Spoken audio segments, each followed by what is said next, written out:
Welcome to Field Trials, a future farming webcast exploring innovations, issues, and perspectives in new farm technology. This is Matt, your Canadian farm kid and journalist host. Thanks for tuning in. Think Iron Man rather than Terminator. That's the analogy guest Mike Winn, CEO of DroneDeploy, references when describing the role of ever better field analysis tools. Join the discussion as we chat about some of the company's latest tools and how the objectives of drone software have developed alongside and beyond the hardware. Okay, Mike, so one thing I was going to ask is scale.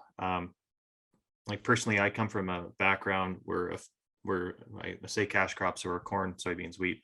We are pretty small scale, particularly when you take into account the very large farms in different geographies, such as the Midwest or the prairies in Canada and so on.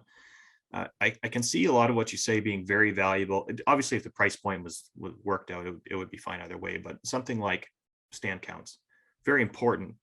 But we have the acreage where we could just whip around it ourselves. And I mean, it would be time consuming for sure, but we could do that.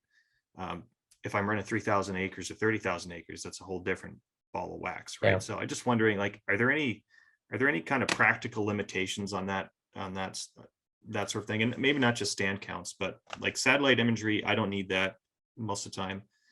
Drones might work, but I also don't need that a lot of the time because we're small enough, right? Do you get a lot of buy-in from, let's say, horticulture or smaller, more kind of intensive operations?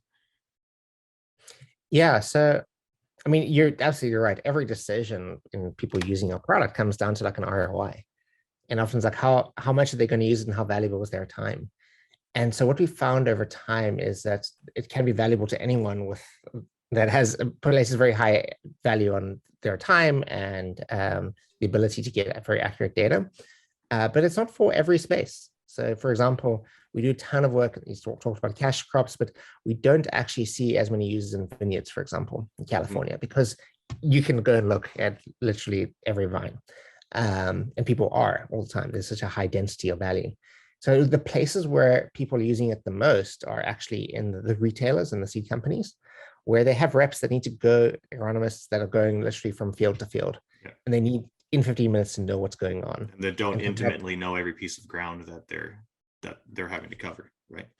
Yeah, and they need to, and you can imagine if you're a rep, you've got to go and talk to your customer, and you've got to be able to talk to them about what's going on in their field, and you need to be able to give them good advice. And if you're going to sell them a chemical or an input, you're going to do a lot better if you can actually build some trust with real data, not just like, hey, I kind of saw something. You can be like, hey, look, this is the fact. I have information you don't, so I can share it with you, and I can help you make a better decision. And so that's where we see the true scale. If that all the bigger seed companies are using DroneDeploy. They have several hundred, some of them have several hundred drones, all of them have actually, I think, more than 100 drones. And that is the future for them, is how do we make our reps more efficient? How do we help them to get better data, build more trust in their decisions from their customers, and help, if they can help their customers do better, they're going to get repeat business. Right on. Cool, Mike. Well, I guess we can let you go. We'll leave it there. Thanks for having a chat, and best of luck today and the rest of your day. Thank you so much for having me. Nice to chat. Thanks for tuning in, everyone. I hope you got something out of the conversation. As ever, the idea is to explore topics, items, and perspectives in the ag tech space. So if you're interested in sharing your own perspective and joining us for a conversation, feel free to get in touch with the Future Farming team at futurefarming.com.